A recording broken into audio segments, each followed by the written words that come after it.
Assalamualaikum warahmatullahi wabarakatuh. Nahmaduhu wa nusalli ala rasulihil karim. Amma ba'du. Hari ini Tok Wan nak baca cerita kisah perjalanan Nabi ke Taif.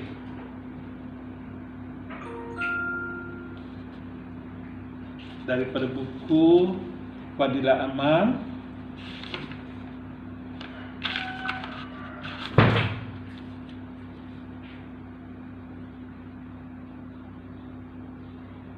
yang ditulis oleh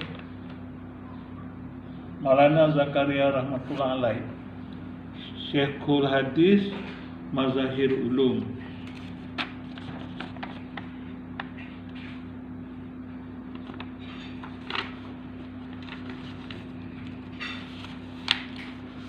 Setelah mendapat tugas kenabian, Nabi SAW menjalankan dakwah di Mekah selama 9 tahun dan terus berusaha demi petunjuk dan islah kaum baginda SAW.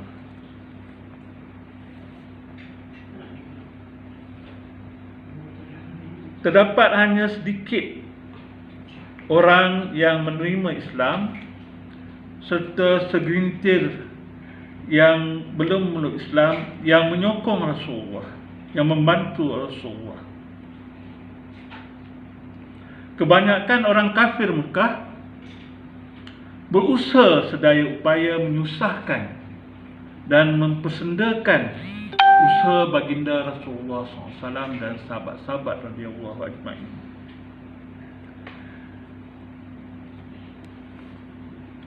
Dan mereka telah menyusahkan baginda Rasulullah SAW dan sahabat-sahabat radhiyallahu ajma'in dengan berbagai cara. Bapa saudara baginda SAW, Abu Talib, adalah seorang yang baik. Walaupun tidak memeluk Islam, beliau tetap membantu baginda SAW dalam semua segi. Selepas 10 tahun baginda SAW menjadi Nabi, Abu Talib telah meninggal dunia. Orang kafir mendapat banyak peluang untuk menghalang penyebaran Islam dan menyeksa orang-orang Islam dengan berbagai cara. Nabi SAW telah pergi ke Taif dengan anggapan bahawa di sana ada kabilah Thaqif yang ramai bilangannya dan mengharapkan mereka dapat memeluk Islam dan memberi perlindungan kepada orang-orang Islam.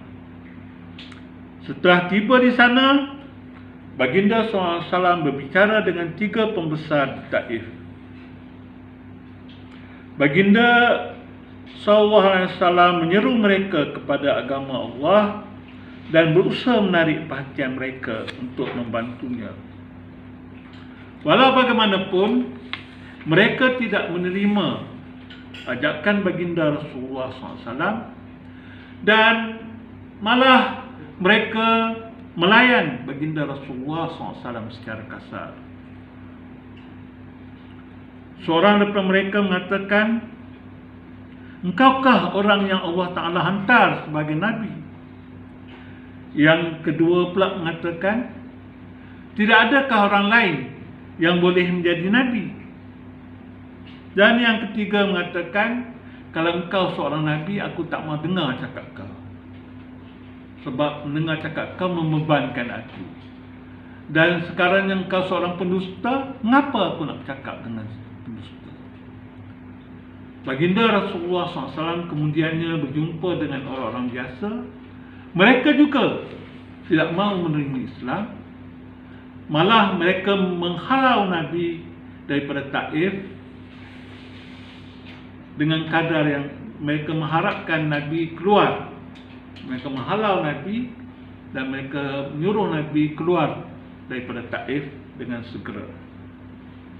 Nabi pun berangkat daripada Taif. Tidak cukup dengan itu, mereka telah menghantar budak-budak untuk mengejek Nabi dan menghalau Nabi dan melontar batu kepada baginda Rasulullah SAW, sehingga darah suci baginda Rasulullah SAW keluar daripada badan baginda Rasulullah SAW, hingga darah itu melekat antara tapak kaki dengan kasut. Baginda SAW pun beredar sampai ke tempat yang selamat.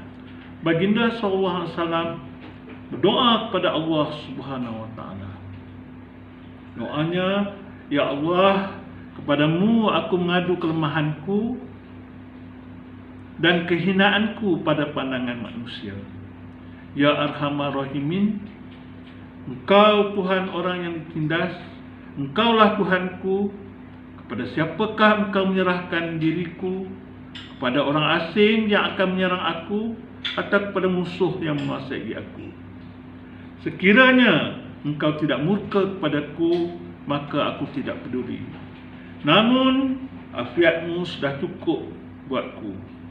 Aku berlindung dengan nur wajahmu, Ya Allah, yang menerangi segala kegelapan, dan teratur di atas nur itu urusan dunia dan akhirat.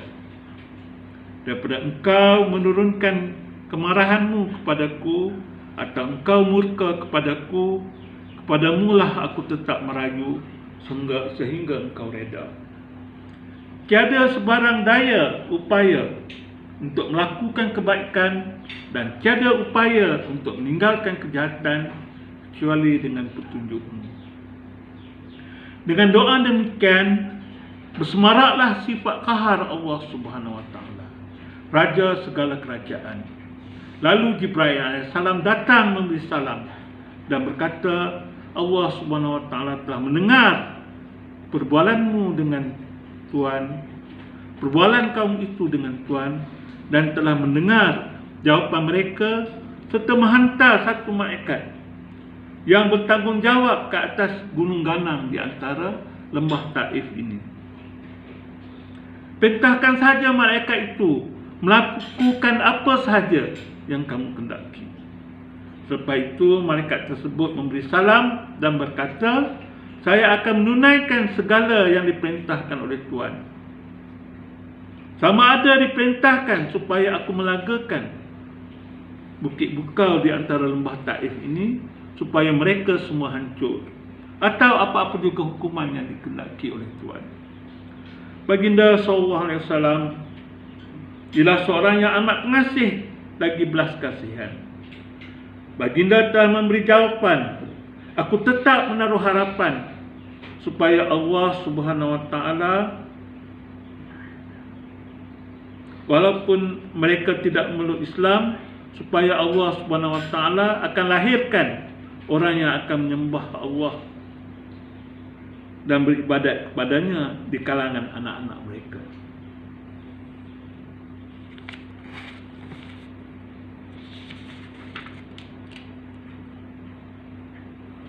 Setelah baginda Rasulullah SAW menanggung kesusahan dan penderitaan yang sangat dahsyat, baginda SAW sendiri tidak pun mendoakan keburukan ke atas mereka, dan tidak juga mengambil sebarang tindakan balas, walaupun baginda SAW mendapat kesempatan. InsyaAllah kita amal dan sampaikan kepada saudara-saudara kita yang lain. Subhanallah wa bihamdihi, subhanakallahumma wa bihamdika, asyhadu an la ilaha illa anta, astaghfiruka wa atubu ilaik.